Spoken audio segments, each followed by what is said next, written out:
This bride thought she was about to start her happily ever after, until her fiancé pulled a move so shady it had her ready to call off the entire wedding just a week before the big day. Was she being dramatic, or did he seriously cross the line? And that's just the first story, because today we've got some of the most unhinged AITA drama yet. Hey, what's up, guys? Welcome back to AITA Chronicles, where we dive into the wildest Reddit "Am I the Asshole" stories every single day. If you love messy family drama, jaw-dropping relationship red flags, betrayals, and those savage moments where you just have to pick a side, you're in the right place. Our mission is simple. We're pushing toward that 10K subscriber milestone, and every one of you watching right now is part of that journey. So hit that like button, subscribe if you haven't already, and let's get straight into today's chaos, because trust me, you do not want to miss a single story. Am I the asshole for not personally telling my sister-in-law that my husband and I have decided to stop fostering? Ryder and her husband, both in their late 30s, had built a life of quiet sacrifice and deep compassion. They weren't just raising their own 3 young children. They were opening their hearts and their home to children who needed a safe space, who needed something steady in a world that had failed them. Fostering wasn't just something they did, it was who they were. And they were careful, always careful. They fostered thoughtfully, never taking on too many children, always making sure their own kids never felt displaced or overlooked. It was a delicate balance, one that required endless love, patience, and strength. 5 years ago, a little boy, just 2 years old, came into their lives. He was tiny, vulnerable, with eyes that held more sorrow than a child that young should ever have to carry. Ryder and her husband were told early on there was a strong possibility he would become adoptable. Would they be interested, they asked. And without hesitation, without even needing to discuss it long, they said yes. Of course they would. For 3 years, this little boy became a part of their family. Not a guest, not a temporary visitor, family. The children saw him as a brother. Ryder and her husband saw him as their son, and he saw them as his world. When the biological mother officially gave up all parental rights, the path to adoption began. And the joy that flooded their home during those early steps, it's the kind of thing you can't fake. Hope became real. It wasn't just an idea anymore. It was happening. But just when they thought they were rounding the final corner to forever, the ground was ripped out from under them.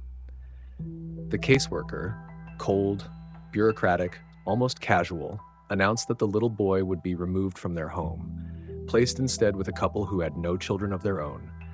No matter that he was already bonded, no matter that he was excited to become officially part of the family he already loved. None of that mattered to the system. Ryder pushed back. She fought for him, for her son. She pleaded, brought up the deep bonds, the love, the damage this would cause. But the caseworker simply said, "He'll recover. He's young." As if children were made of rubber, as if deep emotional scars would just fade away. And so he was taken from them. And the ache it left behind, it wasn't just sadness, it was betrayal, it was grief. And not just for Ryder and her husband, but for their biological children too. Imagine explaining to a child why their brother, the one they played with, fought with, laughed with, loved, wasn't coming back. Imagine the confusion, the anger, the helplessness. After everything, after all the nights spent soothing fears and building trust, after all the promises whispered in the dark, "You're safe now, you're home now," he was gone. And it broke them. It broke them in ways they didn't even realize at first. So Ryder and her husband made the impossible decision. They would stop fostering. They couldn't risk this happening again, not to their kids, not to themselves. It wasn't a decision made lightly. It wasn't selfishness, it was survival. But how do you explain that kind of devastation to the outside world? At first, they said nothing. Grief sat heavy in their home, and silence was easier than trying to explain the unbearable. Eventually, a few family members were told, quietly. And from there, the news spread, as news often does. Ryder's brother passed the information to his wife, Ryder's sister-in-law. And this is where the story twists. Sister-in-law, who had been a foster child herself, felt personally betrayed. Furious that Ryder didn't tell her directly, face to face. furious that she hadn't been consulted as if her approval was required, furious that Ryder, in her mind, had chosen to protect children who already had everything over children who had nothing. Sister-in-law didn't want to hear about the trauma. She didn't want to hear about the heartbreak. She didn't want to hear about the shattered dreams of a boy who lost his family twice. Instead, she accused Ryder of being selfish, cold, an asshole. She said it again and again, that Ryder owed her a personal explanation, that she should have been informed directly, that she should have put the needs of stranger children above her own kids' emotional well-being. But let's pause here for a second. Let's really think about that. Grief isn't logical. Grief isn't neat. When you're bleeding inside, you don't hold a press conference. You don't sit everyone down and explain yourself perfectly. Sometimes you're just surviving. Ryder wasn't trying to hurt her sister-in-law. She wasn't trying to dismiss her. She was just trying to keep herself and her family afloat in a sea of sadness. Sister-in-law's hurt is understandable in its own way. Her past colors her view of the world, but demanding personal explanations, demanding that grief be performed a certain way, that's not fair. So was Ryder the asshole for not personally telling her sister-in-law? Not even close. Choosing to protect her children, to shield them from future heartbreak, doesn't make her cold. It makes her a mother. It makes her human. And the truth is, nobody, not even family, is entitled to an explanation about how you survive your own grief. Sometimes the kindest, strongest thing you can do is quietly step away before you break completely. Ryder loved deeply, she fought fiercely, and when the system ripped that little boy from their lives, she made the heartbreaking choice to protect what was left. That's not selfish, that's brave.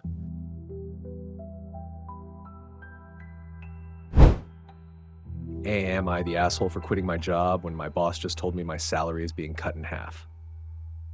Ryder had spent 12 years building a second home inside the walls of that little restaurant. 12 years of sweat, sacrifice, and pride. 12 years of showing up, even when the walls were crumbling, even when the ceiling leaked, even when the kitchen felt like a furnace. Ryder didn't just clock in and clock out. No, Ryder was the restaurant. Manager, bartender, chef, handyman, therapist, a one-person army holding a failing ship together with nothing but willpower and duct tape. And through it all, Ryder stayed. Because despite everything, despite the broken coolers, the moldy ice machine, the sweltering kitchen heat, Ryder loved the job. But love can only carry you so far when the people in charge treat you like you're disposable. The ownership, those who should have been leading, refused to lift a finger to help. No social media, no TikToks, no online presence, no community events. They let opportunities slip through their fingers while they packed their bags for lavish vacations, Europe, the Olympics, trips to Scotland, living lives of luxury while Ryder held the line back home. They would sip wine in Paris while Ryder juggled orders, scheduled shifts, fixed broken pipes, and cleaned messes they'd never even see. And still, Ryder stayed. Still, Ryder gave everything. Until yesterday, when Ryder was called in, perhaps hoping for some glimmer of acknowledgement. Instead, they were handed a gut punch that would make anyone's stomach turn. Their salary, $1,800 a week, was to be cut in half, $900, starting next pay period. No negotiation, no apology, just a casual expectation that Ryder would somehow pick and choose which mountain of responsibilities to keep, as if you could slice dedication into neat little parts. And to top it off, they suggested Ryder bartend to make up the difference, meaning Ryder would steal shifts from the very staff they worked so hard to train and protect. More hours, more stress, less pay, less dignity. It wasn't just insulting, it was soul-crushing. Ryder was expected to keep doing everything: ordering supplies, managing events, fixing equipment, soothing disgruntled customers, patching literal holes in the building, all while scraping by on half the pay. Meanwhile, the owners would continue living their fairy tale lives, utterly detached from the very real struggles playing out in their crumbling business. And here's the part that stings the most. They never once said thank you. Not for the 12 years. Not for the sacrifices, not for the loyalty that so few employees show anymore. All they saw was someone they could bleed dry a little longer. And now, Ryder faces a choice. Stay, swallow the disrespect, let the resentment rot them from the inside out, or walk away from a place that once felt like home. It's not an easy decision. There's insurance to think about. There's the fear, the deep, gnawing fear of stepping into the unknown. And Ryder's husband, he sees the practical side. Stick it out, play it safe. But at what cost? There comes a point where sticking it out doesn't make you brave. It makes you broken, where staying loyal becomes staying small. When the people you work for show you loud and clear that they don't value you, no vacation time, no gratitude, no respect, you have every right to put yourself first. Not because you're selfish, but because you finally realize that you deserve better. And honestly, how much more was Ryder supposed to give? 12 years of their life, hundreds of unpaid hours, every ounce of energy, running a restaurant that the owners clearly didn't care enough about to save. If anyone's selfish here, it's the people who stood back and let Ryder carry the entire weight on their shoulders, only to slap them in the face when times got tough. Final thoughts. Is Ryder the asshole for quitting? Absolutely not. Ryder isn't abandoning anyone. Ryder is refusing to be abandoned by themselves. Refusing to live smaller, dream smaller, accept less than what they're worth. At the end of the day, loyalty to a job should never come at the expense of loyalty to yourself. Walking away from a sinking ship you've been bailing out for over a decade isn't selfish, it's survival. Ryder deserves a life where hard work is seen, where effort is honored, where respect isn't just a word thrown around during staff meetings. It's the foundation of everything, and that life, it's waiting. All Ryder has to do is step through the door.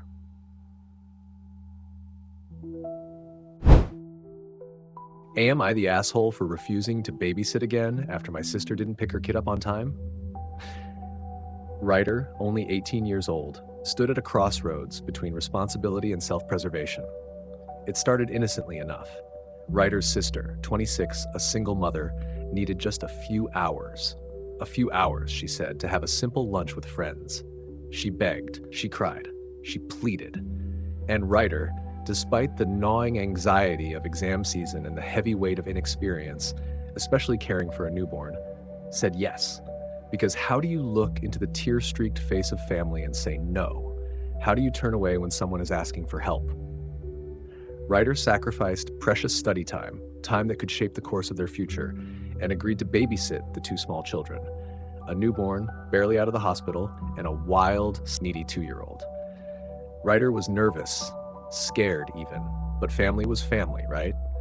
Or so they thought, because a few hours turned into a day, and a day turned into 2, and 2 became 4 long, terrifying, exhausting days. No calls, no messages, no explanations. Imagine the fear clawing up your throat as hours stretch into endless nights. Imagine the cold knot in your stomach as every call goes to voicemail, as the creeping thoughts of car accidents, hospitals, worst-case scenarios take root and spiral out of control. Ryder even called hospitals to check if there had been a Jane Doe admitted. That's how deep the terror ran. Because this wasn't just irresponsible. This wasn't a missed text or an extra hour out with friends. This was abandonment. This was neglect, not just of her own children, but of Ryder's heart, mind, and sense of security. When Sister finally waltzed through the door, Ryder's world, once filled with dread and panic, crashed into fury and heartbreak. Sister laughed it off. Lost track of time, she said. Nothing bad happened, she said. Ryder stood there, shaking, trapped between devastation and rage. They had been having panic attacks, terrified out of their mind, only to be met with a shrug and an eye roll, and then the ultimate slap in the face. Sister told Ryder to shut the f up because she was trying to sleep. No apology, no gratitude, no acknowledgement of the emotional trauma she had caused. At that moment, something inside Ryder broke, and rightfully so. There is only so much someone can take before survival instincts kick in. Ryder packed their things, every movement trembling with hurt and betrayal, and got on a train back to their own home, a place where maybe, just maybe, they could breathe again.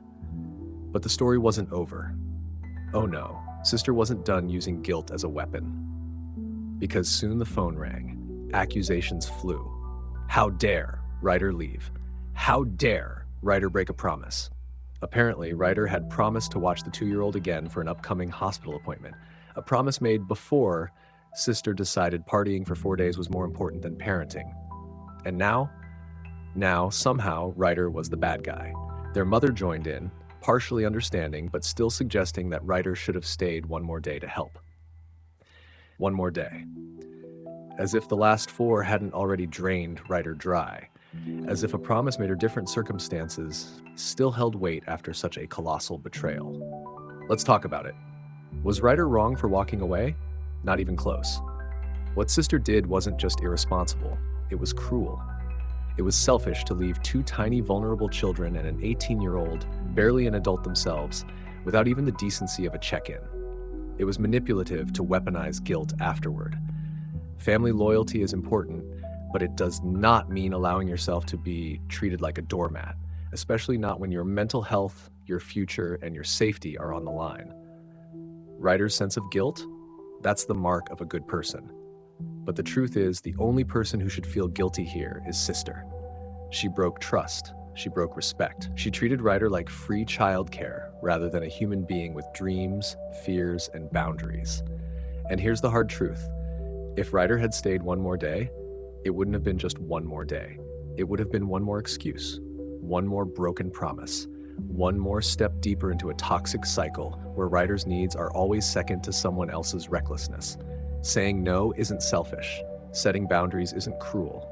It's survival. It's a declaration.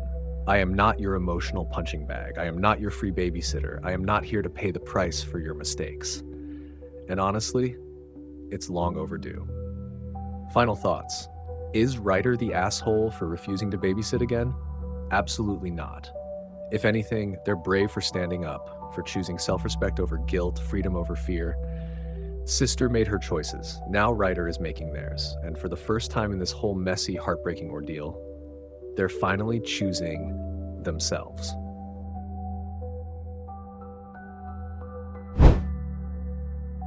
Am I the asshole for having issues with my girlfriend's 11.5-year-old son not giving us privacy? Sometimes the hardest part about relationships isn't just connecting with your partner, it's dealing with the world they bring with them. For Ryder, 37 years old, dating a woman of 44 came with a reality he never fully expected. A son, almost 12 years old, and a bond between mother and child so tight, so entangled, it felt almost impossible to squeeze into. Ryder doesn't live there, hasn't made the move, but when he visits, he's seen it firsthand. The boy, who hasn't even reached puberty yet, still asks to sleep in his mother's bed, and more often than not, she lets him. The first night Ryder spent over, it was supposed to be special, something small but meaningful, a night to feel close. Instead, the boy banged and knocked at the walls of his bedroom until 2 a.m. Not little taps, not nervous sounds, but persistent, angry banging. Until finally, Mom caved. She abandoned the bed she was supposed to share with Ryder and went to go sleep with her son instead, leaving Ryder lying alone, wide awake, staring at the ceiling in disbelief. Maybe it's just a one-off, Ryder told himself. Maybe it's new for the boy and he just needs time. But then came the family vacation. 1 bedroom, a loft with 2 single beds for the kids. At first it seemed okay. The daughter, a perfectly well-adjusted 9-year-old, happily climbed up to her loft bed and went to sleep. The boy too, at least for the first night. But there were rules. Oh, there were rules. The master bedroom door, it had to stay wide open, all night. Just like at home. Ryder tried to brush it off. Again, he told himself this is about comfort, about feeling safe. He ignored the growing unease gnawing in his gut. But on the 2nd or 3rd night, everything shattered. The house was dark, quiet, everyone should have been deep in sleep. Ryder and his girlfriend, wanting a moment of intimacy, nothing loud, nothing crazy, finally leaned into each other. Just a whisper of closeness, a desperate attempt to feel like a couple again. And then, movement. Out of the shadows, the boy sneaks downstairs. He peeks into the bedroom, and he sees. Pure chaos erupts, screaming, crying, yelling. 45 minutes of heartbreak and horror unfold as the boy lashes out, devastated, furious. Not because anything terrible happened, but because his mother was sharing herself with someone else. And the message was painfully clear. It didn't matter how good Ryder was to him.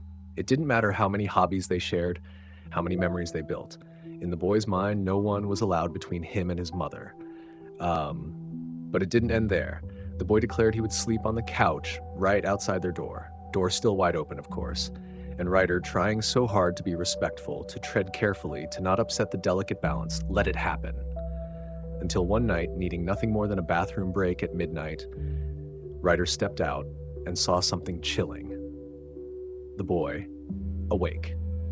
Not tossing, not restless, staring, waiting, listening, as if guarding the hall, as if ready to pounce the second his mother dared to move out of bounds again. It was no longer just uncomfortable, it was unnerving. After finishing in the bathroom, Ryder quietly closed the bedroom door, not locking it, not even latching it, just trying to create a tiny bubble of privacy.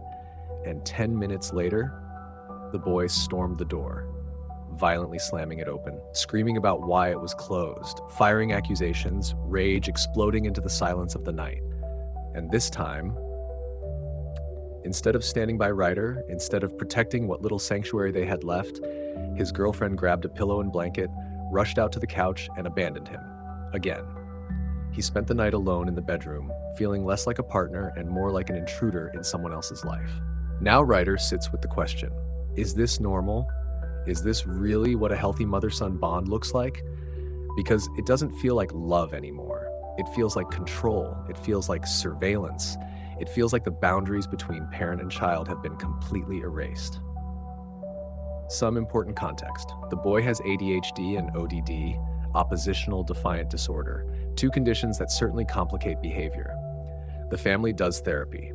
The boy has seen psychiatrists, neurologists, school counselors.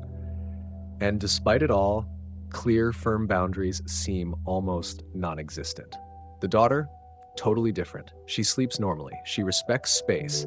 She acts like a child who's been taught where the line is between parent and kid. But with the boy, there's no line. There's just an invisible leash pulling his mother back to him every time she tries to step forward into her own life. And what's even more confusing, the boy has no issues with his father remarrying. He even loves his dad's new wife. But maybe, just maybe, because dad lives on the other side of the country, dad's remarriage doesn't threaten the tiny closed universe he's built around his mom. So here's the heart of it. Ryder isn't upset because he doesn't want to be a good partner. He's not angry because he doesn't care about the boy. He's devastated because he does. But there's a difference between compassion and losing yourself in someone else's dysfunction. There's a difference between patience and self-destruction. And Ryder is starting to realize that unless something changes, unless his girlfriend steps up, unless real boundaries are drawn, there might never be room for him in that family. Not really. Because right now, there's no space for a partner, no space for growth, only the suffocating pull of a son too scared to share his mother with the world, and a mother too scared to say no. Final thoughts. Is Ryder the asshole for having issues with this situation? Absolutely not. If anything, he's been too understanding for too long. And if the mother can't recognize the damage that's happening to her son, to Ryder, to herself, then maybe it's not just the boy who needs new boundaries. Maybe Ryder needs to set some too before he loses himself completely.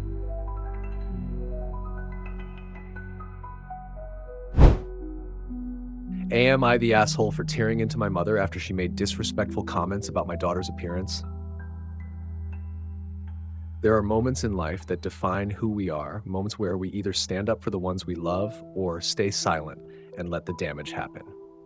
For Ryder, a 35-year-old mother, today was one of those moments. Ryder's daughter is 16, at an age where confidence is supposed to be blossoming. Instead, hers has been stripped away. Alopecia, a cruel, merciless condition. It came without warning, stealing every strand of her hair just 4 months ago. As if that loss wasn't enough, the blows kept coming. Her boyfriend abandoned her, unable to handle her new appearance. The bullying at school grew so vicious, so relentless, that Ryder and her husband had no choice but to pull her out completely and switch her to online schooling. Their daughter, once full of light, now barely lets anyone see her natural self, not even her own mother. And Ryder, heartbroken but patient, never pushes. Instead, she tells her daughter every day how beautiful she is, because she truly is. But sometimes when the world has torn someone down so brutally, even the purest love can't fully reach them. Today felt like a small miracle. Ryder's daughter came downstairs. No wig, no armor, just her. And in that fragile, powerful moment, Ryder felt something close to hope. Maybe, she thought, we're turning a corner. The family sat down for dinner, sharing laughter, simple conversation. It felt normal, it felt good, until it didn't. Ryder's mother, a woman with rigid, outdated ideas about beauty and worth, opened her mouth, and in just a few cruel sentences, shattered everything. You have wigs. Why don't you wear them? You're making me very uncomfortable. What makes you think me or anyone else would want to look at that? The room fell into stunned silence. Then, tears. Her daughter's face crumpled, her spirit visibly breaking right there at the dinner table.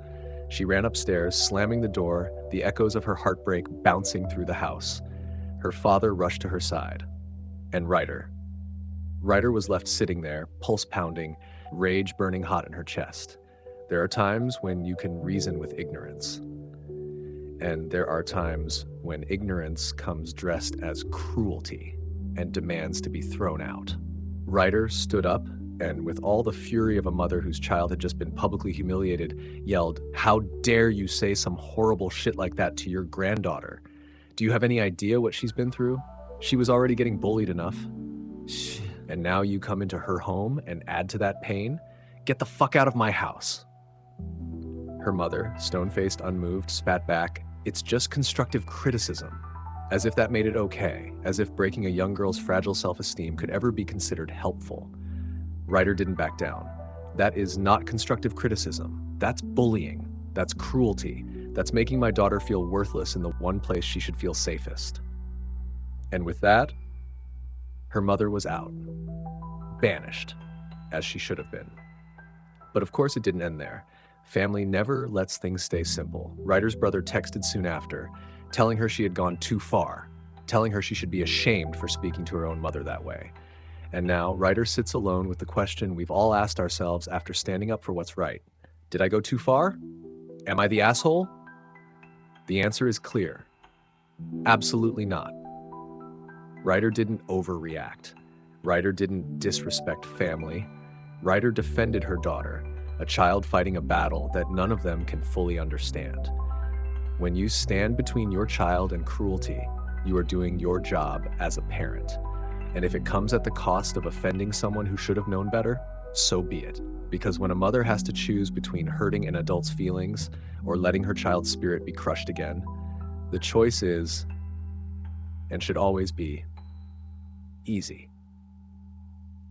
Final thoughts. Ryder didn't just protect her daughter's feelings, she protected her right to exist, to be loved, to be seen, without shame. If more parents stood as fiercely as Ryder did, maybe, just maybe, this world would be a little less cruel.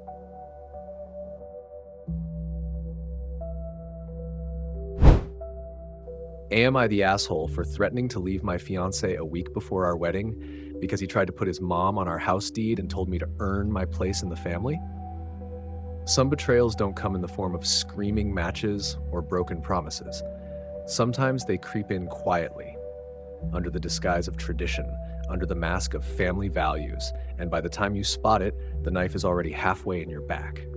Ryder, 29 years old, was supposed to be finalizing centerpieces, place cards, honeymoon details, not packing up 7 years of loyalty, sacrifice, and dreams. 7 years. 7 years of love, of building a future brick by brick, side by side. Or so Ryder thought. She worked while he studied. She hustled, sacrificed her own ambitions, and postponed her own dreams in the name of something bigger, their future. They were supposed to be a team, equals. He told her so, often. He loved strong women, he said, though, as Ryder so perfectly put it, turns out he only loved women strong enough to carry his family's weight while being silent about it. Buying a house was supposed to be a milestone for them both. Ryder poured everything she had into it. Half the down payment, all her savings, her jewelry, her vacations. Every quiet act of faith you make when you believe you're building a life with someone you trust. The promise was clear, 50-50, until the call came. The loan officer's voice was neutral, the kind of tone people use when they know they're dropping a bomb. A small change to the paperwork, he said. Ryder's stomach twisted into knots she couldn't untangle. When she found out the truth, it hit her like a freight train. Her fiancé had deliberately tried to put only himself and his mother on the deed. Not Ryder, not the woman who worked for it, saved for it, dreamed for it. No, his mother. And when Ryder, heart-hammering, confronted him, hoping, praying there had been some mistake, he looked her dead in the eye and said, "You're not family until you're my wife. My mom deserves security first. You'll earn your place after marriage." Earn her place. In a house she literally helped build. Imagine giving everything you have, financially, emotionally, mentally, only to be told you're still standing on trial, still needing to prove yourself. It gets worse. His mother, 62, vibrant, yoga-loving, world-traveling, had already claimed the master bedroom, had already laid plans to turn Ryder's future home office into her meditation room, like this house was some blank canvas for her whims. She even wanted to rent out the guest rooms on Airbnb. In a house Ryder was about to help own, no discussions, no respect, just entitlement, marching through the front door like it had a key it didn't earn. When Ryder dared to point out she wasn't signing up to be some unpaid housekeeper, Airbnb landlord, and emotional support daughter-in-law all rolled into one, her fiancé had the gall to say, "You women are so quick to destroy families. No wonder marriages don't last anymore." Because somehow, in his twisted logic, betrayal was acceptable, but standing up for yourself was the crime. The sister chimed in too, because of course she did. A 34-year-old woman living rent-free in their parents' basement, throwing rocks from the comfort of her glass house. You're just a gold digger who got lucky. Women these days don't know how to be wives. You're too modern. Modern? Modern is expecting basic respect. Modern is refusing to be treated like disposable property just because you have a ring on your finger. Modern is daring to believe that love without partnership isn't love at all. It's servitude. Now Ryder sits, staring at her unworn wedding dress. All those fittings, all those dreams stitched carefully into white satin, now feeling like a cruel joke. She wonders if she's overreacting, if she's the crazy one. Because that's how gaslighting works, isn't it? Make someone question the betrayal right in front of them until they fold under the guilt. Her fiancé keeps calling it a small misunderstanding, keeps accusing her of trying to ruin his life over nothing. Nothing. As if tossing away 7 years of trust could ever be nothing. Ryder posted her story, raw and heartbroken, to ask, "Am I the asshole for refusing to earn my place in a house I helped pay for?" And the internet responded, fast and loud, pushing her forward when she needed it most. Because deep down, Ryder already knew the answer. No, she isn't the asshole. She's the one finally waking up from a nightmare she didn't realize she was living. Additional context to make everything even clearer. Back in 2023, Ryder's fiancé fell under the influence of toxic alpha male figures like Andrew Tate, that dark corner of the internet where misogyny is repackaged as strength and weakness is sold as tradition. Ryder thought she had talked him out of it. She thought he had changed. But you can only hide rot under fresh paint for so long before it bleeds through. This wasn't a sudden shift. It was a slow unraveling. And now, with the house deed betrayal, the mask was fully off. Final update, Ryder canceled everything. The wedding, the fitting, the entire future she had been tricked into thinking was real. She lawyered up and started fighting back, not for love, but for herself. Because sometimes love isn't enough to survive betrayal. Sometimes you have to love yourself more than the dream you once clung to. Final thoughts. Marriage is supposed to be a partnership, not a cage, not a transaction where you sacrifice your dignity for a place at the table. Ryder wasn't just fighting for her name on a deed. She was fighting for her worth, for the future she deserved. One where love is mutual, respect is non-negotiable, and family isn't something you have to earn. Walking away might be painful, but staying would have cost her something far worse, herself. Am I the asshole for filing restraining orders on a pair of missionaries? Some battles are loud, messy, and explosive. Others, they creep into your life little by little, disguised as smiles, polite knocks, and promises of salvation, until suddenly you're standing in your own backyard, wondering how you became a prisoner in your own home. Ryder used to be part of the LDS, the Mormon Church. Used to be. But Used to doesn't mean anything when the church refuses to let go of its grip. Despite moving, despite trying to erase her records, Ryder's name and address remained a permanent fixture in the church's sites. And so the visits began. Every week, like clockwork, the same two missionaries would show up at her door, polite, persistent, and absolutely unwelcome. Each time, Ryder told them clearly, "Stop coming. This isn't wanted. This isn't welcome." And yet, they kept coming. And not just the missionaries, no, they dragged along male cousins too, because apparently the church rules said a woman couldn't even be preached to without a man supervising. Imagine having to say no a dozen times and still not being heard. Imagine your boundaries being treated like mere inconveniences to someone else's higher purpose. But the final straw didn't come at the front door. It came at the backyard barbecue. Ryder was hosting friends, co-workers, trying to enjoy a slice of normalcy, a taste of freedom. Laughing by the grill, maybe thinking for just one evening she could breathe easy. And then they showed up, uninvited, unbothered, unapologetic. They slipped into the gathering like smoke, mingling with guests, preaching without permission, turning what should have been a celebration into a battleground for faith. Ryder had long since left behind. One of Ryder's co-workers, blindsided, uncomfortable, pulled her aside. "Is this some kind of church setup? Why would you invite me here just to get preached at?" And in that moment, Ryder's heart sank.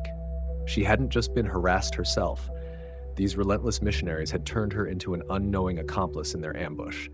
They made her look like a liar to her friends, like she had betrayed the people she had invited into her home. They crossed a line.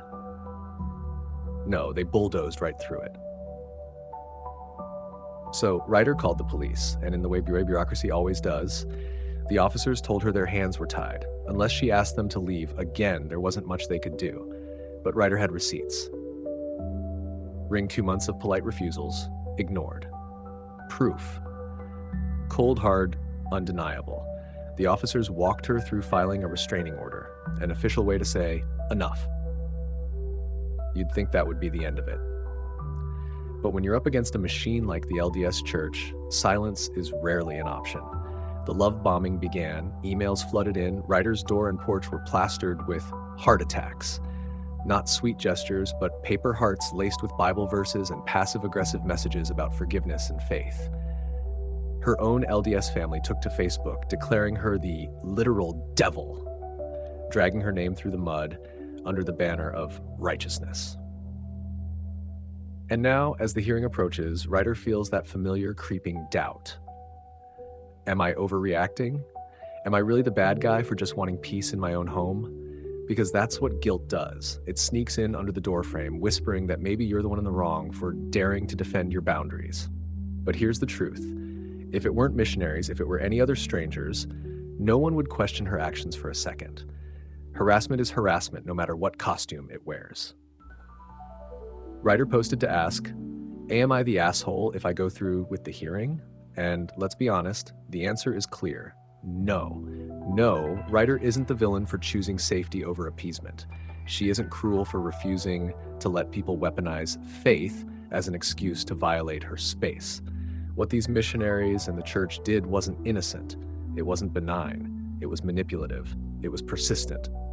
And it was a violation of the most basic human right, to say no and have it respected. Final update from Ryder.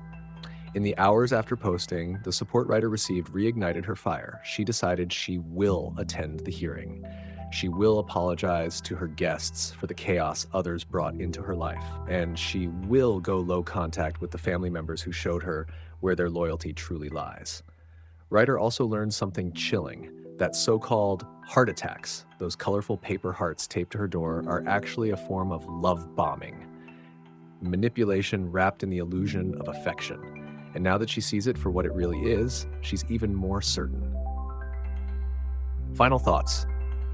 Standing up for yourself shouldn't feel like a crime, but when you're breaking free from toxic systems, whether it's family, religion, or culture, guilt becomes their last weapon. Ryder is not just fighting for her right to be left alone. She's fighting for her right to be heard, to be respected, and to live her life on her own terms. She isn't overreacting. She's finally refusing to be steamrolled by people who think her no means try harder. And in that, Ryder isn't the villain. She's the hero of her own story.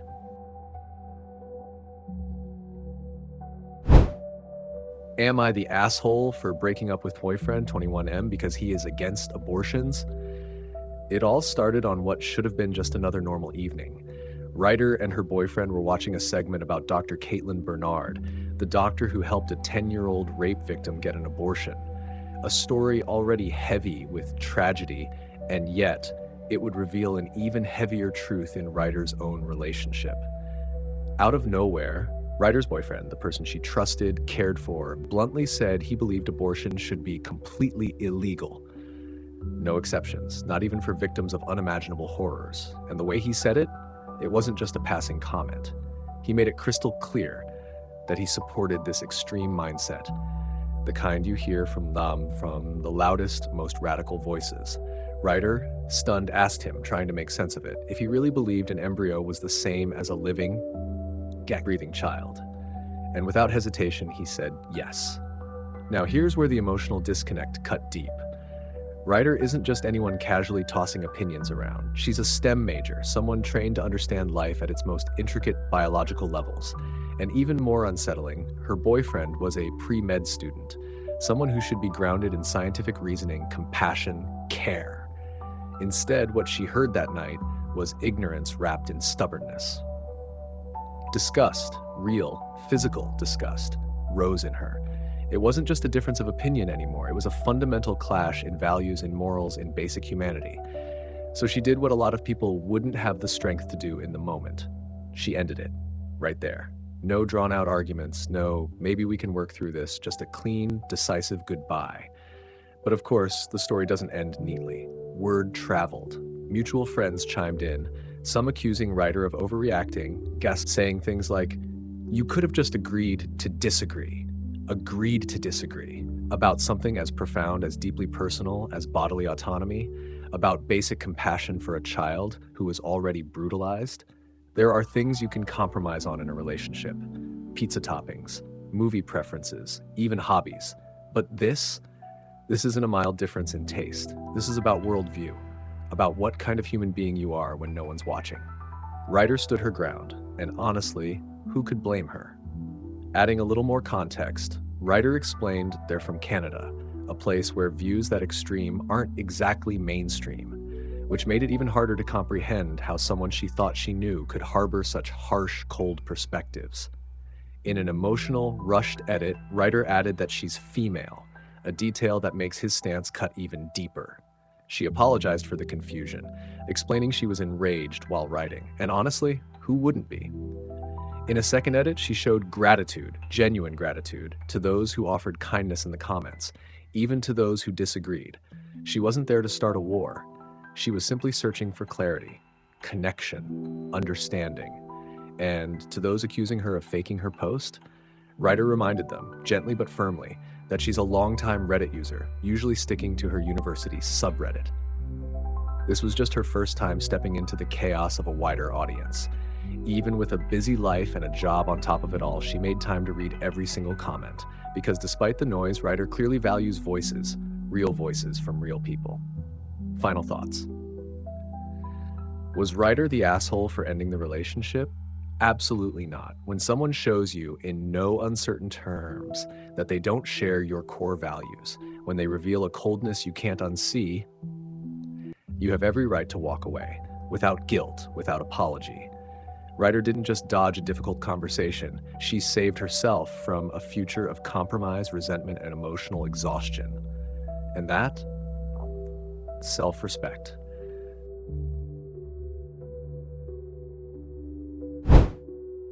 Am I the asshole for telling my husband he is an asshole for not showing any care for me after I came home from the hospital with a fractured spine?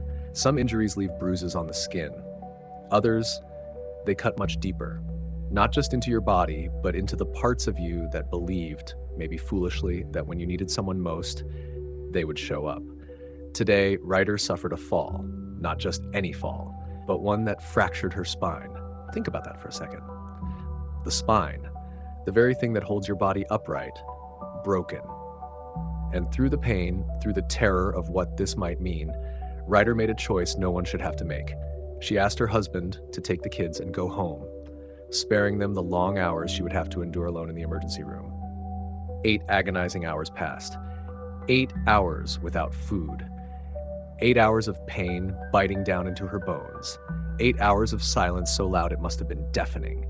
When the doctors finally confirmed it, a sacrum fracture, Ryder didn't even get the comfort of her husband's arms waiting for her. Instead, it was her mother-in-law who came. Her mother-in-law. And even then, even with someone else stepping up, it wasn't enough to erase what was missing. When Ryder got home, broken and exhausted, her mother-in-law, seeing what her son couldn't, gave simple, clear instructions. Get a heat pack.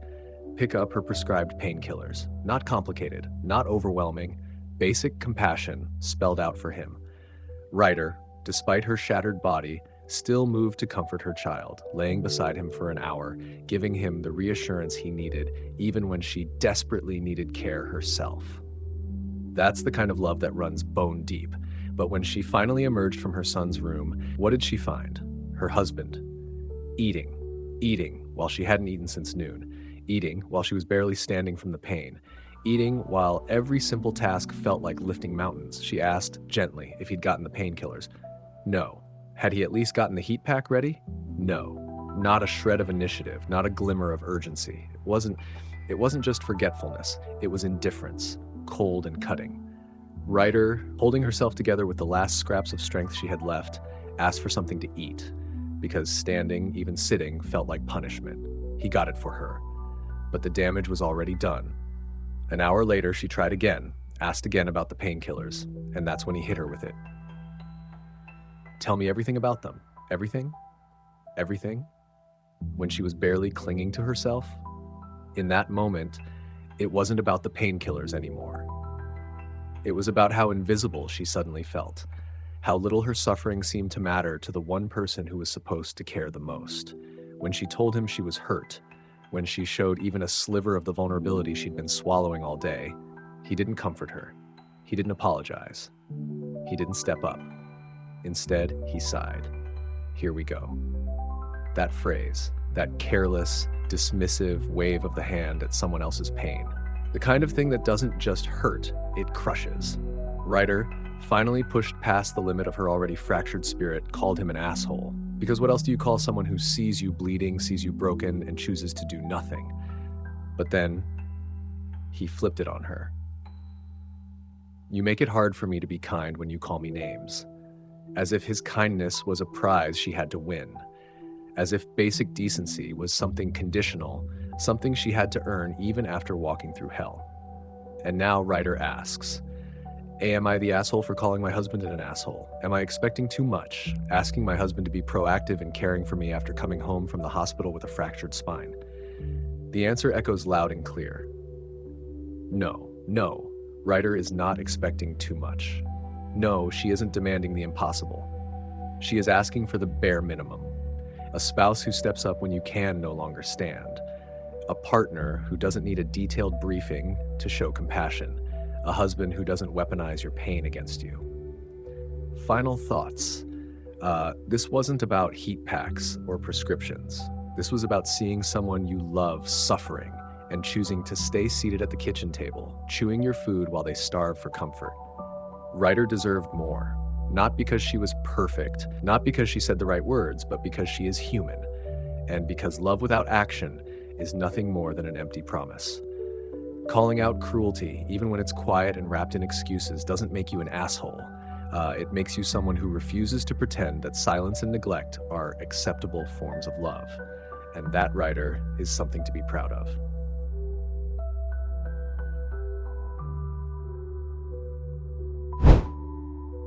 Title, Am I the Asshole for Telling My Dad to Never Cack Me Again After He Chose His Wife's Mom Over Me? There are betrayals that come with shouting and slammed doors. And then there are betrayals that are so quiet, so cold, they leave you standing there wondering if you ever mattered at all. That's where we find the writer, a 17-year-old girl who, like most kids of divorced parents, was just trying to carve out some sense of belonging in a world that already felt broken.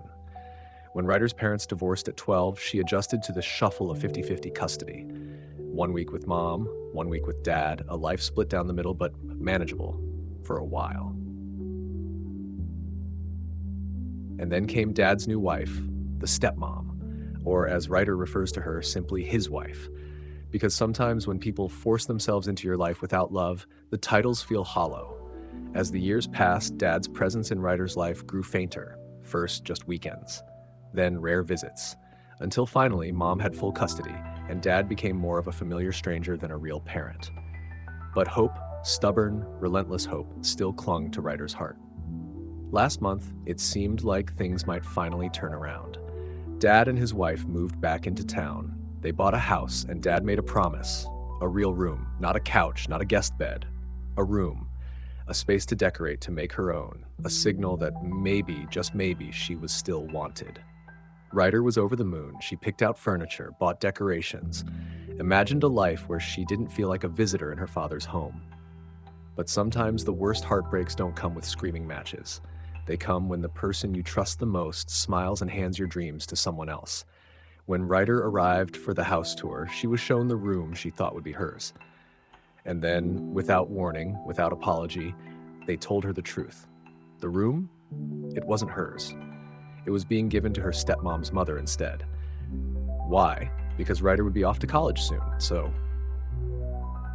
what's the point of giving her a space to call her own? And if she still wanted to visit, she could crash on the couch, no big deal. Like an afterthought, like a guest in the house she once thought might be a home. Imagine being 17 years old and hearing your own father tell you, without even realizing it, that you're not part of his real life anymore. That a woman you barely know has more of a place in his home than you do. It wasn't anger that filled Ryder in that moment. It was something colder, something heavier, something that tells you deep in your bones you don't belong here anymore. So Ryder didn't fight, she didn't scream, she simply texted her mom to pick her up, and she left. And for the next month, she left in every way. No texts, no calls, no visits. She cut off her father completely, ghosted him like he had ghosted her long before. But the thing about people who ignore you until you leave is that they often make the loudest noise when they realize they can no longer reach you. Her father tried to show up at her school, called her mom, something he hated doing. His family flooded her mother's phone with messages, blame, accusations. Cousins she hadn't heard from in years suddenly found the energy to insult her on Instagram. Relatives who didn't care enough to stand by her when she needed support now had plenty to say when she chose herself over staying silent. And in the midst of it all, her father sent her a message, claiming she had broken his heart. But where was that heart when he promised her a home and handed it to someone else? Feeling the weight of it all, the guilt, the confusion, the loneliness, Ryder finally wrote him a long message, told him everything, told him how unwanted, how emotionally abandoned he had made her feel. And then, with a final push for her own peace, she told him never to contact her again, blocked him, blocked his side of the family. And now here she sits, questioning herself, because that's what happens when you're raised to think that your needs are too much. When standing up for yourself feels like committing a crime. Her mother, who usually hates her dad, is even put her to reconcile. Threatening to take away her phone and laptop, trying to force a meeting she doesn't want, with a man who made it clear where she stands in his life. And the worst part? The writer feels guilty. She wonders if she's the one who messed up. If maybe she is the asshole for finally refusing to be treated like an afterthought. Here's the truth, and it's a truth so many people need to hear. Choosing yourself after years of being neglected is not cruelty. It's survival. Ryder didn't destroy the relationship. She simply refused to keep pretending there was one. Her father broke the bond, not with one cruel act, but with 1,000 tiny dismissals, 1,000 small reminders that she wasn't really a priority anymore.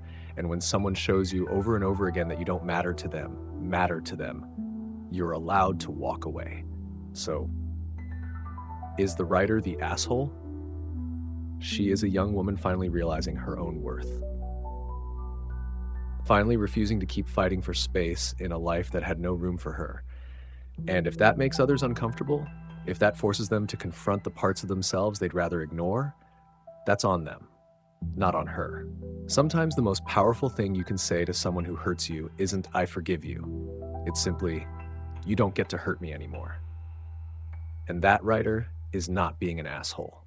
That's being brave.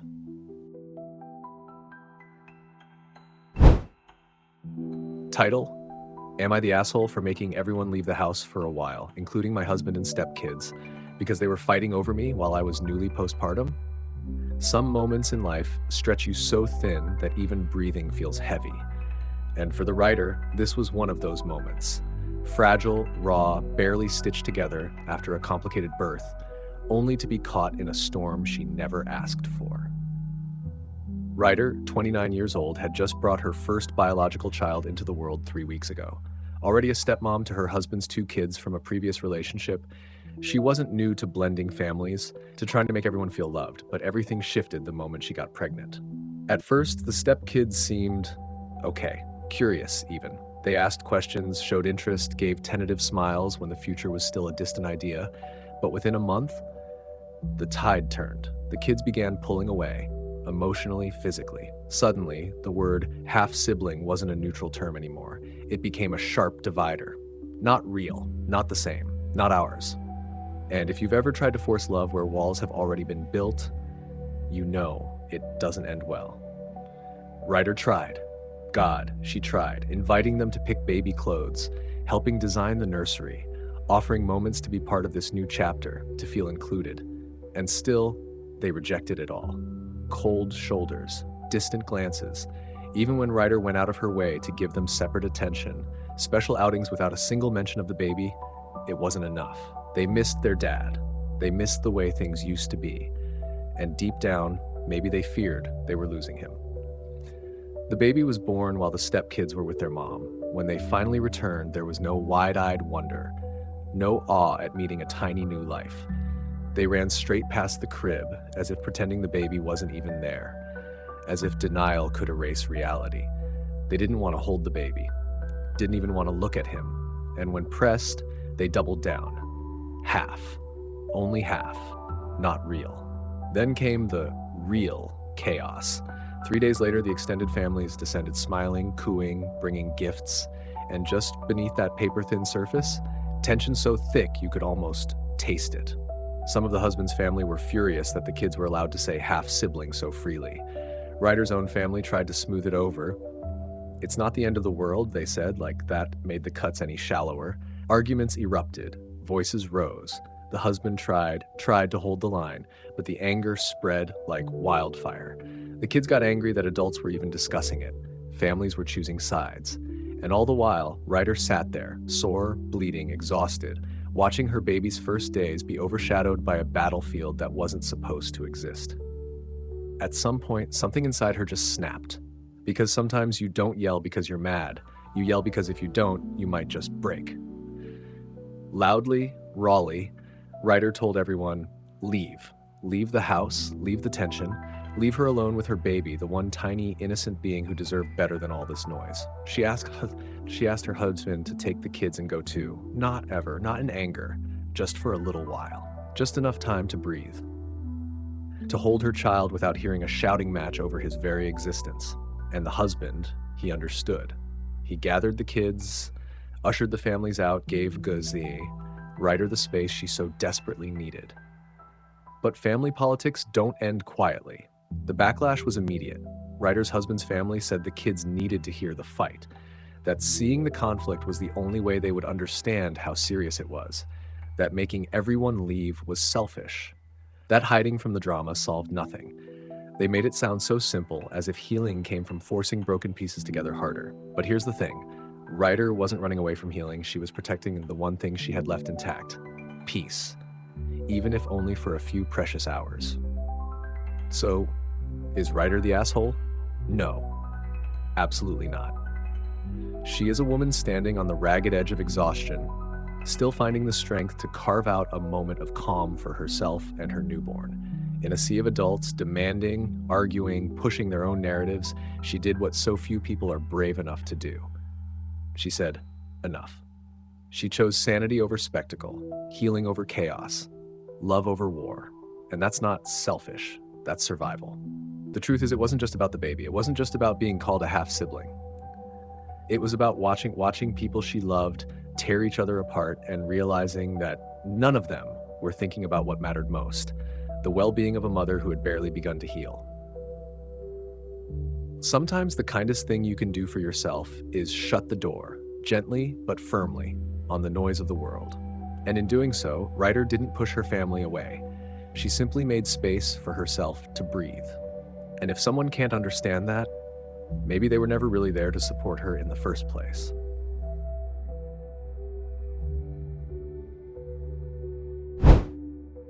Title: Am I the asshole for smacking my nephew after he spit on me at the dinner table?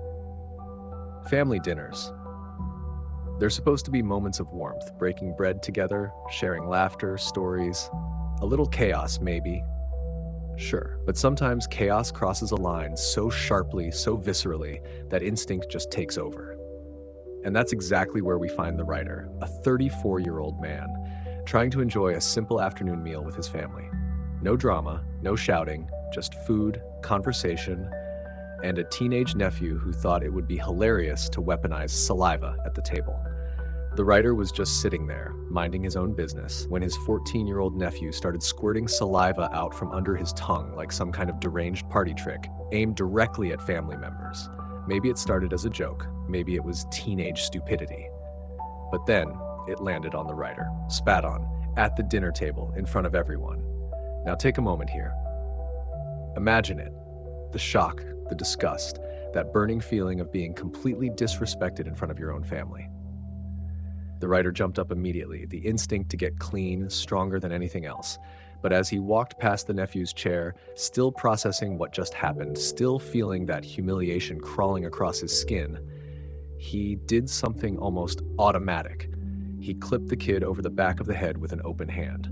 Not a punch, not a full-force smack, just a quick reactive pop, the kind that says you crossed a line. And here's the thing. He didn't hurt him. It wasn't about pain. It was about a message. That was not okay. But as the silence at the table grew heavy, the reality sank in. The family wasn't focusing on the act of being spat on, the complete disrespect the writer endured. No. Their outrage was squarely aimed at him for laying a hand on someone else's child. And that left the writer spiraling inside.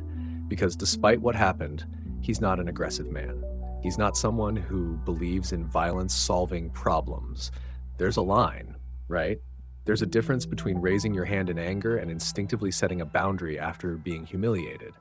The writer can't help but question himself now. Did he overreact? Did he cross a line? Was the moment of instinct one he should feel ashamed of? And there's another layer here, one that gnaws quietly at him. His nephew isn't some tiny, delicate kid. He's taller than the writer by 3 full inches. At 14, he's straddling that awkward line between, boyhood and manhood. Old enough to know better, old enough to be held accountable for disrespectful, degrading behavior. It's easy, in hindsight, to dissect every second to wonder if walking away would have been better, to imagine a perfect reaction delivered with endless patience. But life isn't lived in slow motion. It happens fast. A sudden flash of anger, a gut reaction. A boundary drawn not with words, but with a quick, open hand to the back of the head. And maybe that boundary was desperately needed. Because what lesson does a teenager learn if he can spit on someone and face no consequences? What message does it send if adults are expected to just smile politely through blatant disrespect? This wasn't about hurting a child, it wasn't about dominance. It was about dignity, self-respect, and the natural human need to say, you cannot treat me this way. So, is the writer the asshole? Honestly, no. He's not a monster. He's not out of control. He's a human being who reacted in a moment of humiliation in a way that, frankly, many others would have too, but few would admit. Could there have been a better way? Of course. There always is, in hindsight. But in the reality of that moment, the writer stood up for himself when nobody else at that table seemed willing to. And maybe that's something that boy needed to see. Maybe respect starts when consequences are real and not just a lecture they can roll their eyes at.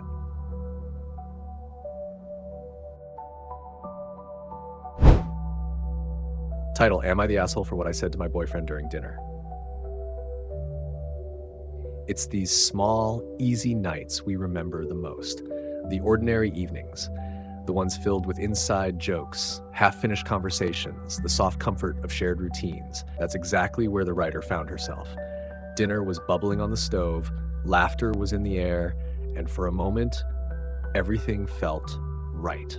Her boyfriend standing at the counter, dishing up plates, was part of that familiar rhythm. It was lighthearted, warm. The kind of evening where teasing felt natural, where words weren't weapons, they were just words. So when her boyfriend asked how big of a serving of scalloped potatoes she wanted, the writer, smiling, playful, responded, "Not too big, not too small, just right." And in the same teasing tone, she added, "Just like you." It was harmless. It was meant to be harmless. A wink, a nudge. That kind of joke couples make without a second thought. Except something in the air shifted. Immediately, her boyfriend's mood darkened, like a cloud rolling over a sunny day. At first, the writer brushed it off. Maybe he was just tired. Maybe dinner needed more salt. But as they sat down, the silence grew thick, the kind of heavy quiet that fills the spaces between two people who suddenly feel a million miles apart. When she asked what was wrong, the answer came fast, and it hit hard. Her boyfriend felt insulted. He said her comment was rude, and he wasn't just upset, he was pissed. The writer's heart sank, because there was no malice behind her words. None. If anything, she thought she was offering a compliment, the kind of offhand sweetness that says, "You're perfect the way you are." Still, she didn't get defensive. She didn't argue or minimize his feelings. She apologized sincerely right there at the table. She said she could see why he might have taken it the wrong way. She acknowledged the pain, even if it had come from a place she never meant to touch. And when she reached out, physically, emotionally, to bridge the space between them, he pulled away. It wasn't just the rejection of a hug. It was the rejection of the writer herself, the gesture, the apology, the understanding she was offering with open hands. The night wore on, but the distance between them only grew. He sat on the couch, glaring at her.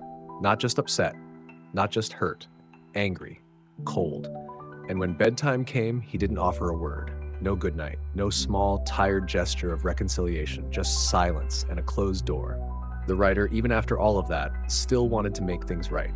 She crafted a small "I'm sorry" card, something tangible, something he could see and hold, to remind him that she never meant harm. She left it somewhere he couldn't miss when he got up for work the next morning. And yet, still nothing. No text, no call, no sign of softening, of meeting her halfway. And now the writer is left alone in the aftermath, questioning herself, wondering if she's the villain here for believing that maybe, just maybe, he's clinging to anger instead of seeing the humanity, the honest mistake behind the words. She thought she was saying he was perfect. The right size, the right fit, the right everything. But somehow that sentiment got twisted into something ugly. And instead of finding a way back to each other, her boyfriend chose to let the silence stretch wider and colder between them. So, is the writer the asshole? In my view, absolutely not. She wasn't cruel, she wasn't careless. She was a person caught in one of those human moments where words don't land the way we intend, but our hearts remain in the right place. Relationships aren't built on the absence of mistakes. They're built on the grace we show each other when mistakes inevitably happen. And right now, it feels like the writer is showing all the grace, while her boyfriend sits in the corner, polishing his resentment like a trophy.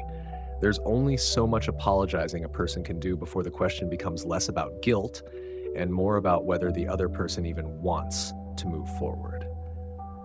Because forgiveness, it's a two-way street.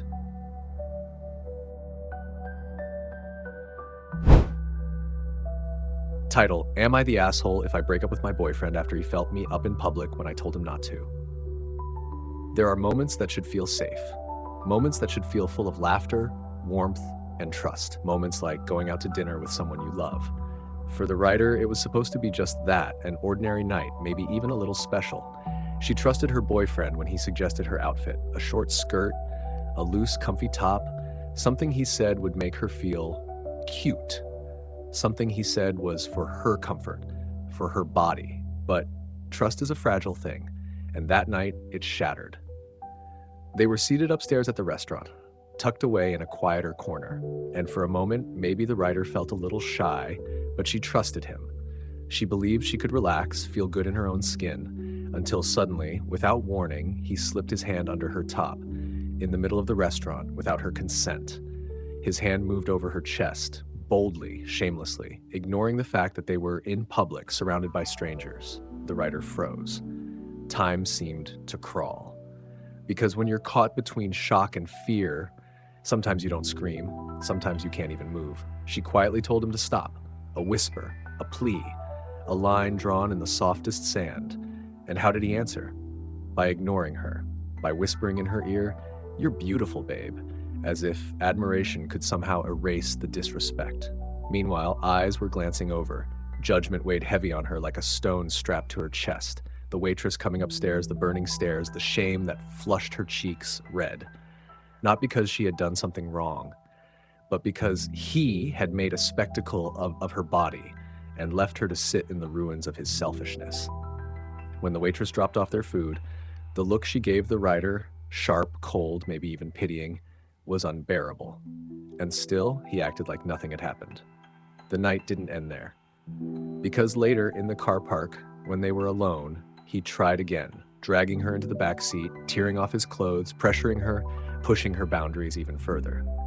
The writer said no. She cried. She pulled away, and still, he didn't stop. He tugged her back, touched her, tried to take from her what she was unwilling to give. And it wasn't until she forced herself to snap out of the numb terror, pushed him off, and stumbled out half-dressed that she managed to reclaim even a shred of her autonomy. You'd think that would be enough, right? That the horror of it would register? That maybe, just maybe, he would finally listen? But no. He had the audacity to half-joke about getting a favor while he drove home, as if her pain, her violation, was nothing more than a punchline. When they got back to his place, the writer, still vulnerable, still wounded, tried to speak to him, tried to set a boundary, tried to explain that this, what he had done, was not love, it wasn't care. It was control, it was humiliation, and his response? A wounded act, a performance of hurt. Turning it around, making her feel guilty for daring to say no to something she never agreed to in the first place.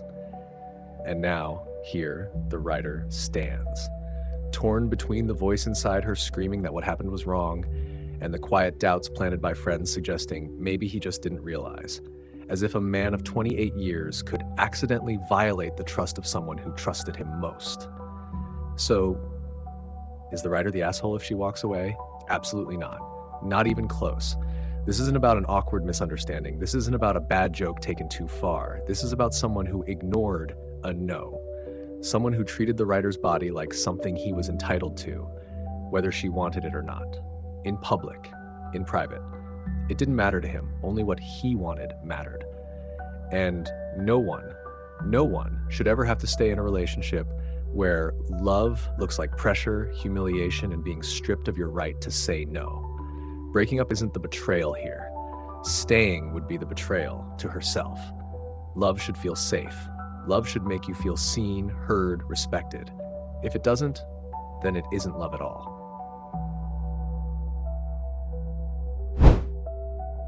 Title: Am I the asshole for leaving a hairdresser after I was late? Sometimes, life throws chaos your way. Unexpected, unavoidable, and wildly inconvenient. The writer had one of those days. You know the type. Traffic snarled for miles, a highway shut down, detours choked with cars inching forward in pure frustration. She was running late. Not massively late, 5 to 10 minutes. Life happens, but the writer did the right thing. She messaged the hairstylist ahead of time, a small courtesy, a simple heads up. Only when she arrived, she didn't find a welcoming salon door swinging open, no friendly receptionist waving her inside. Instead, a locked door, no entry code, no instructions, no nothing. There she was, standing outside like some awkward, forgotten little goblin left to shiver in the elements, texting into the void for help. The hairstylist, who admitted to forgetting to send instructions, eventually responded, but not instantly. By the time the writer finally wrestled her way through the building, found the correct unit, and walked inside, it was closer to 15 minutes late. Now, here's where you'd expect a normal human interaction, right? Maybe "Oh my gosh, so sorry about the door," or even just No worries, you made it, let's get started. But nope. The hairstylist, whom the writer had never even met before, sat her down and came at her not with scissors or shampoo, but with attitude. "Just so you know," the stylist said in a clipped voice, "if you're this late again, I won't have time to see you." And to make the whole thing sting just a little more, she hit the writer with the word sweets. Not the friendly kind of sweets your grandma says, the kind that drips with passive aggression, the kind that feels less like affection and more like a slap across the face. And then came the phone argument over a 2-minute discrepancy, as if those minutes were somehow the true villain in this story. Not the locked door, not the lost time, not the soured tone. At that moment, you could almost feel it, the writer's soul floating out of her body, hovering somewhere above the salon chair, wondering why she was still sitting there. Even after offering to shorten the service to make up for the lost time, even after apologizing, the energy in the room stayed cold, sharp-edged, hostile, because it was never really about being late. It was about the hairstylist deciding, from the moment the writer walked in, that grace would not be extended. And that's when the writer made the choice that so many people are too scared to make. She chose her peace. She chose her self-respect. She told the stylist, with a politeness that probably took everything she had left, that the vibe wasn't right, that this wasn't a relationship worth forcing. And she left. No apologies for daring to advocate for herself.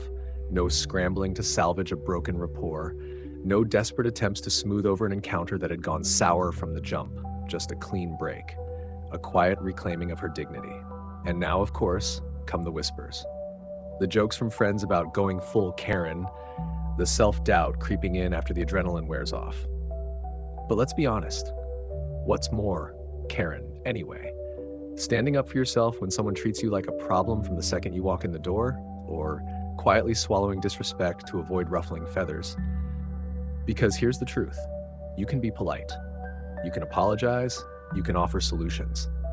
But if someone has already decided you're an inconvenience, it won't matter. Your very presence becomes the offense, and no one should have to sit through that just to get a haircut. So is the writer the asshole for leaving? Not even close.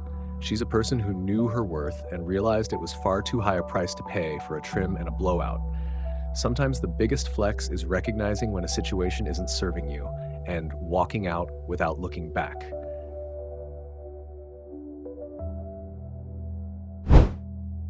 Title: Am I the asshole for telling my mom I'm used to it after she ruined my engagement surprise and my wedding dress surprise? Weddings are supposed to be magical. They're supposed to be filled with anticipation, excitement, those little moments that take your breath away, the memories you clutch onto for the rest of your life. For the writer, that's what this time was supposed to be. But reality had other plans. The writer 27F is balancing the beautiful chaos of a long-distance love story. Her fiancé, living across the ocean in England. Her in the US, working remote, making it work, visiting back and forth, counting the days until they could finally call the same place home. And then there was the proposal. The moment that should have been shrouded in wonder, in surprise, in breathless magic. But that spark, that sweet, once-in-a-lifetime moment, it was doused before it ever had the chance to ignite. Her partner had done everything right. He asked her parents for their blessing in March 2024. A deeply respectful, heartfelt gesture. But then, just a week later, her father casually let it slip. Like it was just another passing comment over coffee. Oh, he's proposing in December. Just like that. No warning. No ceremony. No chance for that wide-eyed wonder, that flutter of the heart wondering, when will it happen? It was supposed to be a secret she carried with excitement, the kind that makes your chest ache in the best way. Instead, it was just handed over, thoughtlessly.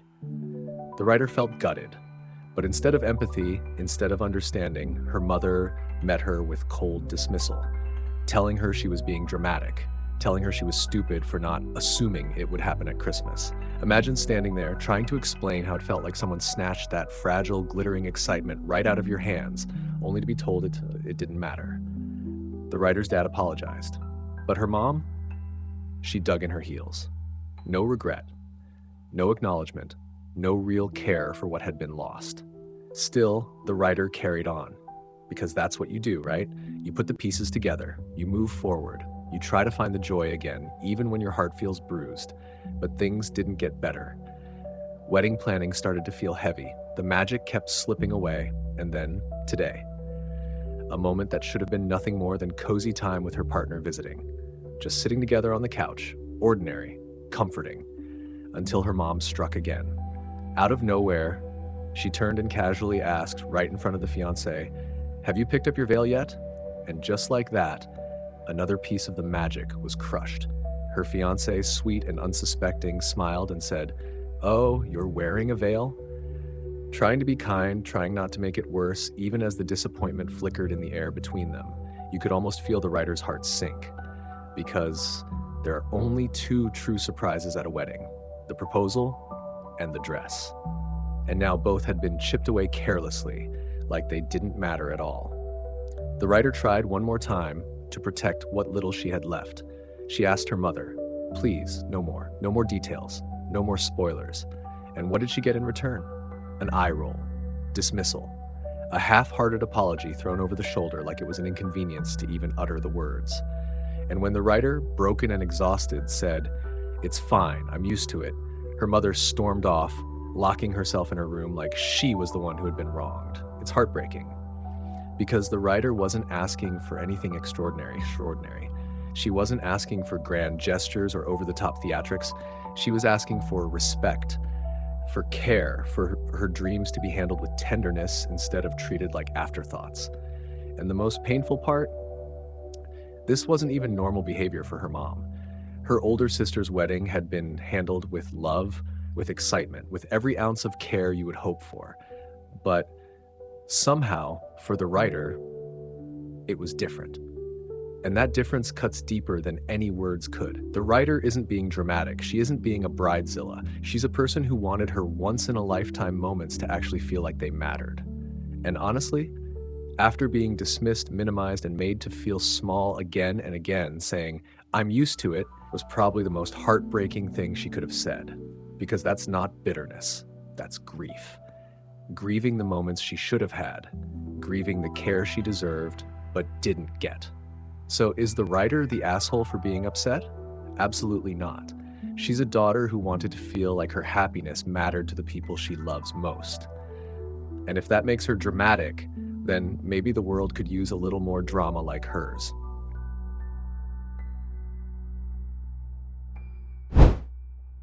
Title: Am I the asshole for not meeting or wanting to be involved with my ex's new baby, who is my kid's half-sibling?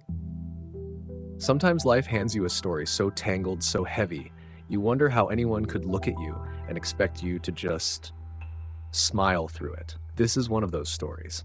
The writer, 30M, was once in what he thought was a stable relationship with his ex, 30F. They shared years together, built a family, 2 beautiful kids, now 8 and 6. They had built a life that, on the surface, probably looked pretty solid. But then, everything crumbled. In 2022, betrayal cut through their relationship like a dull, cruel blade. The writer's ex had an affair with none other than his best friend, John. Imagine that. Not just your partner breaking your trust, but your best friend standing right beside her when the dust settled. It's the kind of betrayal that changes you, the kind that makes you rethink every memory you ever made with someone.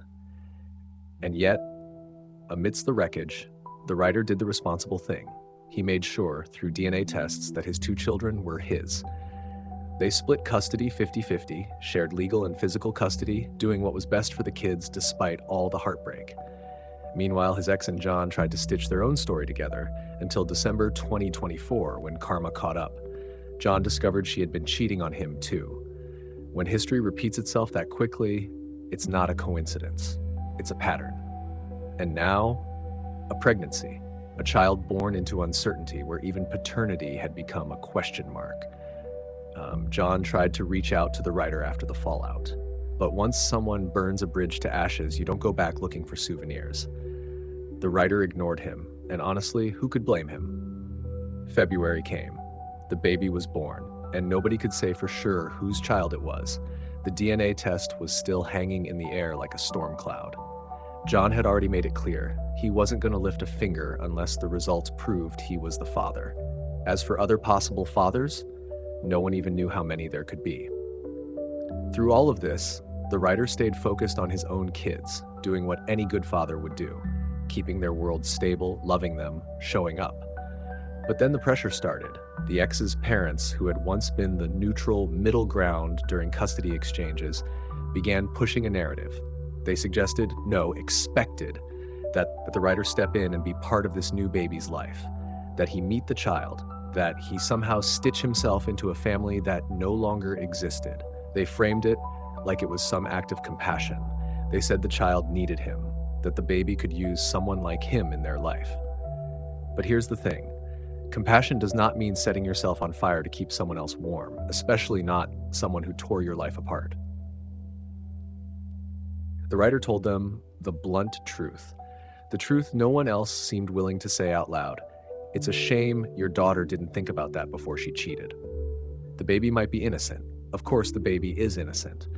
But innocence doesn't create a bond where there is none. Still, his ex's parents weren't satisfied. When they learned that the writer hadn't bought anything for the new baby, hadn't shown up with gifts or offers of support, they turned the guilt up to full blast. They threw every accusation they could at him. But why should he?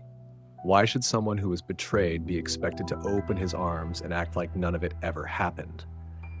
The writer stayed firm. He even warned his ex that if the harassment kept up, he'd go through the courts to make exchanges happen differently, legally shielding himself and his children from this manufactured guilt trip. And then, like something straight out of a bad sitcom, his ex reached out, asking for $500 for formula, for diapers, for rash cream.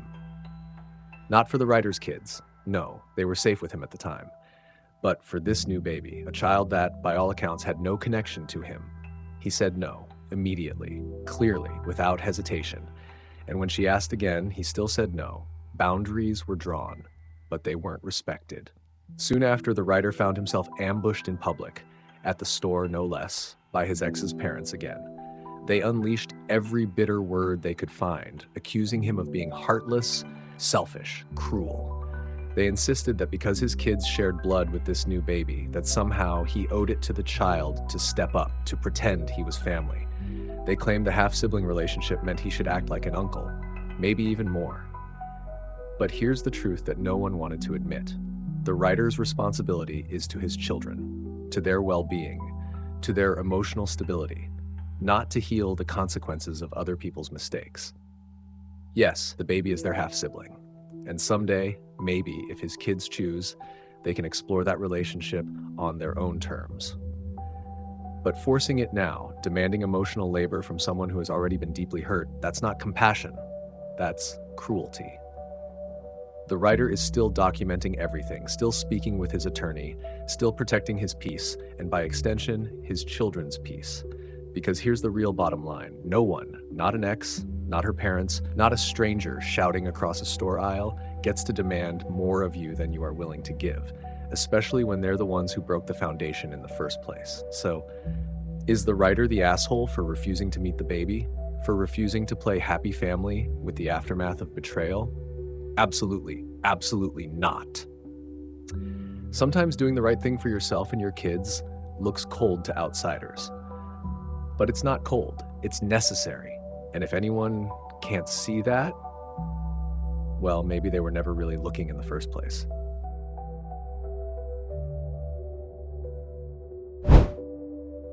Title: Am I the asshole for refusing to babysit my cousins after my aunt intentionally created drama that made me quit doing what I love? You know, sometimes the people who are supposed to protect your peace are the very ones who shatter it. And no matter how young you are, betrayal by family cuts the deepest. The writer, a 15-year-old girl, had carved out her own small world, balancing virtual schooling with real-life connections wherever she could find them. With her older siblings off at public school, she didn't get out as much as they did. And because of that, her family, especially her parents, seemed to have this bizarre assumption that any boy she talked to must automatically be a crush. Now, there's this boy from church, the pastor's son, 18 years old, older, wiser maybe. But to the writer, he wasn't some forbidden crush. He wasn't a source of swooning daydreams. No, to her, he felt like an older brother, a familiar, friendly presence, comfortable, not complicated. But in the world of family gossip, facts are flimsy things. Flash forward to Easter Sunday, a day meant for joy, for celebration, a day where the youth group came together, organizing egg hunts, filling baskets, sharing laughter under the open sky. The writer was surrounded by her church friends, other teens, throwing eggs in friendly competition, making memories that should have lasted as pure and sweet as the day itself. A wagon full of colorful eggs nearby, laughter ringing in the spring air. It was innocent. It was happy. And it was watched. Watched from a car window by someone who decided she knew better. The writer's aunt. From her vantage point and her imagination, the aunt decided that the writer wasn't just laughing with friends. No, in her mind, the writer was scheming, flirting, acting cute to impress the pastor's son. She twisted what was just a moment of teenage joy into something suspicious, and she couldn't keep it to herself. Instead, she ran straight to the writer's mother, planting seeds of doubt, of shame, and of mistrust. Even though the truth was so simple, the writer wasn't trying to impress anyone. She was trying to win a competition, seeing how far she could chuck Easter eggs across the yard. Let's be honest, that sounds way more fun than some awkward teenage crush anyway. But when gossip starts, it grows, it mutates. Soon, the writer's father was drawn into the storm, stern and unyielding. He told her, "I'm not smiling at you. There's not a smile on my face. Don't stand next to him. There's no reason." Imagine being 15 years old and hearing that. Imagine being treated like you committed some crime when all you did was exist, laugh, and belong. It didn't end there. Her father went as far as to call the youth group leader the writer's beloved auntie and decree that she could no longer help with the youth group. Just like that, something she loved, something she had worked for 2 whole years to build, was stripped away. Not because of anything she did wrong, but because someone chose to see sin where there was none. And her aunt, the woman who lit the match to burn it all down, she had the audacity to laugh about it, mocking, gloating, as if destroying her niece's joy was a joke. Now, after all that, the same aunt had the nerve, the sheer nerve, to text the writer and ask for a favor, to babysit her younger cousin, to smile, to serve, to pretend like nothing had happened. And when the writer said no, when she finally drew a line to protect herself, her mother got upset, claiming that this favor, this request, had nothing to do with the youth group drama. But deep down, the writer knew better. She knew this wasn't just a simple babysitting job. It was another expectation that she would bend, yield, serve, even after being betrayed, because in some families, loyalty is a one-way street. You're expected to smile and nod while they tear down your happiness behind closed doors. You're supposed to stay sweet, stay quiet, stay available, no matter how much they hurt you. But sometimes, enough is enough. The writer stood up for herself, not with screaming or accusations, but with one small, powerful word: no. And sometimes saying no is the loudest act of self-respect there is. Now the question remains, am I the asshole for refusing to babysit? For refusing to plaster on a smile for the same people who ripped away something I loved? Absolutely not. Not even close. The writer showed courage. She showed backbone. She stood up in a situation where so many would have just swallowed their hurt and said yes. And honestly, that strength is something her family should have been proud of, not punished. Sometimes the people who betray you will ask you for favors, expecting the same loyalty they never showed you. And sometimes protecting your heart means slamming that door shut. And to the writer, you're not wrong. You're not selfish. You're not the problem. You're just a teenager who deserved to have Easter memories filled with sunshine, not shadows. Title: Am I the asshole for my partner cutting off a lifelong family friend because of her inappropriate messages? Life has this strange way of testing the boundaries we set, especially when those tests come not from enemies, but from people we once trusted. And when loyalty clashes with respect, sometimes you're forced to make a choice you never wanted to make. The writer finds herself in one of those awful in-between spaces, the kind that doesn't come with a guidebook, where no matter how right you know you are, guilt still creeps in like a shadow you can't outrun. The writer's husband, dedicated, compassionate, a doctor, the kind of person others naturally lean on. And she wasn't jealous of that. In fact, she was proud. proud that the man she loved was someone others trusted, someone who could bring comfort during the darkest moments. And among those who leaned on him was an old family friend. Not just someone casual, no, someone whose family practically raised him alongside his own. The kind of bond that goes beyond holidays and polite greetings. It's deep, it's messy, it's complicated. When the writer first met her, this woman seemed sweet, married, a mother of two. Life had drawn them onto different paths, different parts of the country, but there was still that thread of shared history tying them back together. And when tragedy struck, when this friend's father fell gravely ill, her husband stepped up like anyone with a heart would. He offered medical advice, emotional support, reassurance.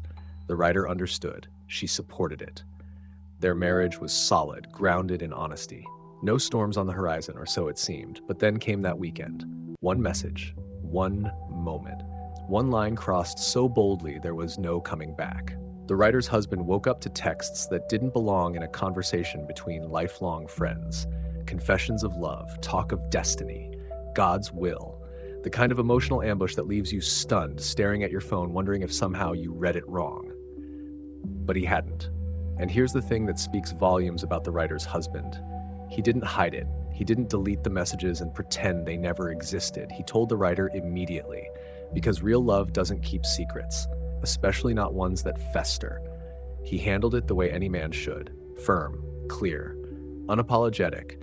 He told her it was wildly inappropriate, that she needed therapy, that he couldn't be her crutch anymore. And then he blocked her, completely. No dramatics, no what-ifs, just a boundary drawn in steel. But people don't always accept consequences gracefully. This friend, this woman who betrayed not just the writer, but the history she had with her husband, tried to beg for secrecy, begged him not to tell, because deep down, she knew. She knew she had crossed a line so deep it cracked the foundation. And if that weren't enough, somehow, in the aftermath, the writer became the villain in other people's stories. His mother, who never liked the writer in the first place, latched onto the situation like a lifeline for her resentment, blaming her, as if she had seduced the chaos out of thin air, as if standing up for her marriage was some selfish act instead of the bare minimum anyone would deserve. And the guilt. Oh, the guilt. The writer didn't ask her husband to cut ties. She didn't throw down ultimatums or demand sacrifices. He chose to sever the bond himself, out of respect, out of love, out of understanding that no relationship, no matter how old, is worth endangering the one that means everything. Still, the writer wrestles with that guilt. Maybe it's because good people always do. They wonder if there was a way to help without hurting. They wonder if standing up for themselves made someone else's life harder. They worry about the collateral damage, even when they were the ones wronged. Maybe her husband could have just shifted focus, helped the family without engaging the friend. Maybe there was a middle ground. Or maybe some bridges are meant to burn when people show you they can't be trusted to walk across them without setting them on fire first. Because let's be real, when someone uses a tragedy as an excuse to declare their love for a married man, when they try to drag God into it as if fate owed them this betrayal, that's not grief. That's selfishness. That's a boundary not just crossed but obliterated. And yet, the writer feels gross, because that's the curse of being a good-hearted person. You carry the weight of decisions you didn't even make. So now the writer sits with the aftermath, wrestling with feelings she shouldn't have to feel, asking herself if she's the villain in someone else's distorted narrative. But let's be clear, am I the asshole? Absolutely not. The writer protected her peace. Her husband protected their marriage. And if others can't see that, it says everything about them and nothing about her. Boundaries aren't cruelty. They're self-respect. They're survival. And sometimes the hardest, bravest thing you can do is not apologize for putting yourself first.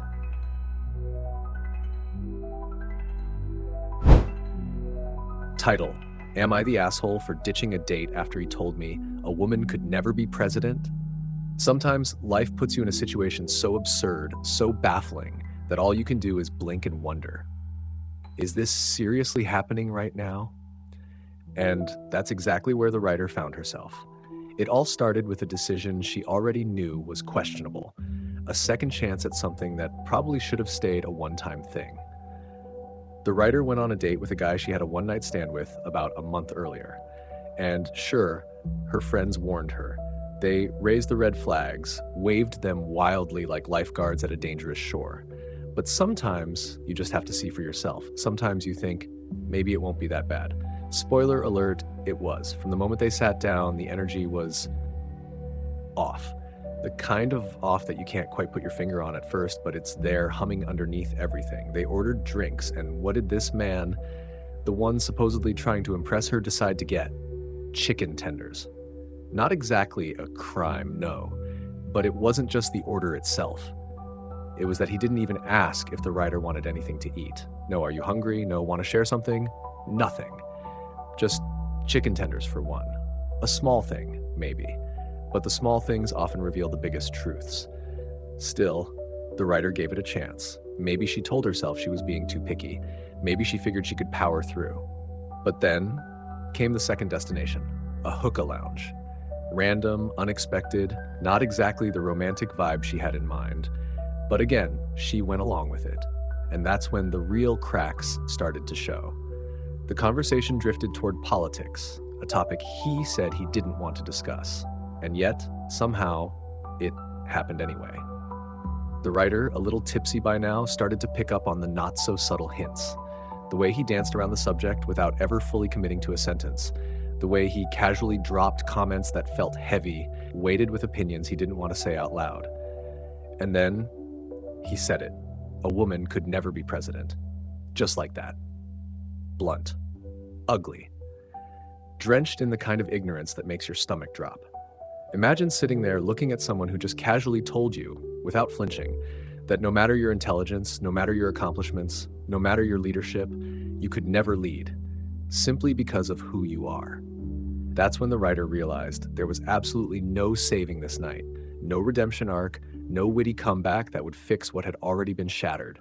Some moments demand an exit, and this was one of them.